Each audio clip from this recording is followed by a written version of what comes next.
Holly Farm Arabians. How long have you been involved with Arabian horses? Well, Dad started it in 1961, and he started because he was looking for a slightly bigger horse for his from ponies for my brothers and sisters, and he came across some part-bred Arabians down south from the McIndoe family, and they were all part-bred Arabians, and he actually sort of from there grew an interest in the purebreds. And I think when he sort of got the bug and decided to go for it, he bought all of McIndoe's purebred mares, and he found a stallion bred by Lady Wentworth in England, in the North Island, who was brought over by Mr. Booth as a retired timber merchant, as his personal life's dream to have an Arabian stallion to ride. And Dad was actually able to purchase him as well, and came home, and the pony breeders were very excited about this new Arabian stallion that was bred by Lady Wentworth, and they said to Dad that there was the possibility of some mare up in the Cashmere Hills. And so he went that day, was taken that day by Harrison Wilkie to find out that the mare was actually from England, and she had 2 filly foals, but they weren't registered. And so there's 3 females, actually purebred females in the Cashmere Hills, and they were the nucleus and basically all of the mares in the South Island, and then Dad's stallion. So he sort of started with a rip, roar and bust, and I was born in 65, so I don't know when I started. Probably not long after that, actually. And I was the youngest. I was probably the least talented as far as a rider goes. Wasn't really a pony clubber or a show jumper or anything else. So I was actually more interested in breeding from my ponies rather than riding them. And then I got fascinated with the Arabian horse, its history, where it's come from, and I guess from then on I was probably a nutter for anything Arabian horse or Arabian culture or so forth. That was really me.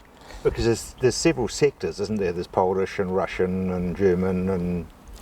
Yeah, so over the history-wise, through the wars, when the horse was part of the makeup of the success of your country and the army, they recognised that the introduction of Arabian breeding actually gave the horses strength and agility and endurance, and that replaced the need for armour and a great big strong horse just to carry it all. And so they were actually the Arabian actually changed the way wars were fought, and for that reason then most of the European countries in particular, and one of the few or 2 of the few remaining ones are Germany, Poland and Russia, and but most European countries had a state stud which maintained a purebred program to support the part-bred breeding of horses around Europe. So most breeds have actually bred up from the Arabian horse or been improved by. Like the thoroughbred is basically a hybrid of an Arabian horse bred specifically for the English requirement to race. They've got different attributes, their eyes setting and their breathing ability. Yeah, the Arabian in its pure form definitely has traits that set it apart from other breeds, and you really do want to be able to recognise those traits when looking at a horse. And so a purebred tends to have a wide forehead, the eyes set well apart, and an eye that is set on the side of the head and low in the head. So you'll notice that most breeds, the horse's eyes are quite close to the ears, whereas in Arabian, if you go from the tip of the ear to the eye, and from the eye to the muzzle, the eye is actually about in the middle of the head. And apart from being attractive, I think it's actually partly to do with sight, like their eyes are set on the outside of the head rather than in front, and well down so that they can actually see what's going on around. And even though it's not a big head, it's actually their nostrils are have the ability to enlarge when they're breathing. So they're not a thick-skinned muzzle, they're actually quite a refined skin and very elastic, and that gives them the ability to actually draw in the ear, and that's where they have been often referred to as the drinkers of the wind when they're racing. Now, endurance and speed.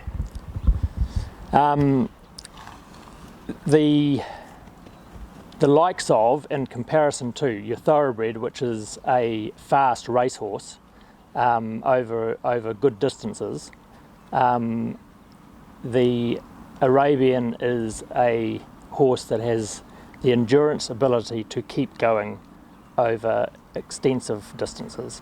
So if you go to the extreme, your quarter horse is a quarter mile racehorse, your thoroughbred is your middle distance racehorse, and the Arabian horse is a long distance racehorse. How long?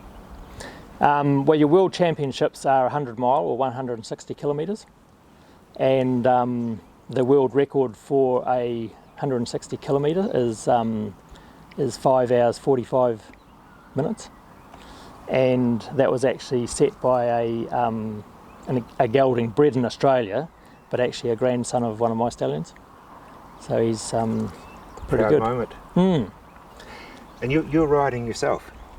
I've always ridden, and even though I wasn't really a specifically good rider or show rider, I decided to try and learn later on in life. So as an adult, I started taking lessons and rode, and had some success in the show ring as well as dressage and your horse society sports. But the sport of endurance was something that I used to partake in mainly to prove the stallions. So I tended to just bring the stallion out to ride for a while, and then I'd go back to showing and breeding. But the actual bug for endurance really bit in the mid-90s, and so since then I've actually represented New Zealand twice at World Championships, so in 2000 in France and 2005 in Dubai, and I have had a team of horses competing around the New Zealand circuit now for probably about 15 years. With a bit of success? With a bit of success, yes. I mean, I tend to have too many, and I end up giving my horses to other riders who come in from South Africa and various places around the world because they want to ride in New Zealand. So I tend to actually enjoy seeing my horses out there doing it, which often costs me my own success, but it's always a pleasure, and yes, it's all part of my breeding. So why so many of them greys? The original ones were grey that Dad bought in, and so I guess the predominant colour has been grey within our bloodlines, and I guess from my own point of view, I have actually enjoyed a lot of success with grey horses, and so I tend to like them as well. I mean, you're saying that these three will end up as greys? These three fellas here are definitely future grey horses, and so born chestnut and then now going into their winter and foal coat, and the The grey, I think, is sort of like a classical Arabian colour to me, but you can get all colours, as in bays and chestnuts and blacks. And we had I had the big shock in that we had a foal born this year. It was the first foal of the mare, and she just happened to start foaling when my son saw her. And the rule is that if you see it first, you have first chance to claim it. So of course he claimed it as his, and as this foal came out, I'm thinking, this is a really unusual colour, and we've actually had a black filly born this season, and my son's claimed it. The future for Arabian horses in New Zealand is very strong. I think the future in New Zealand has a lot of future because of the fact that New Zealand is such a great country to grow horses, and we have always been more focused on the athletic ability of the horses rather than the extreme traits of the show horse. So I think that New Zealand has a strong position to enjoy the horses firsthand rather than using professionals. We sort of have a fairly good base of horsemanship, and our horses are bred for athletic ability rather than just pure prettiness. So that's where our future lies.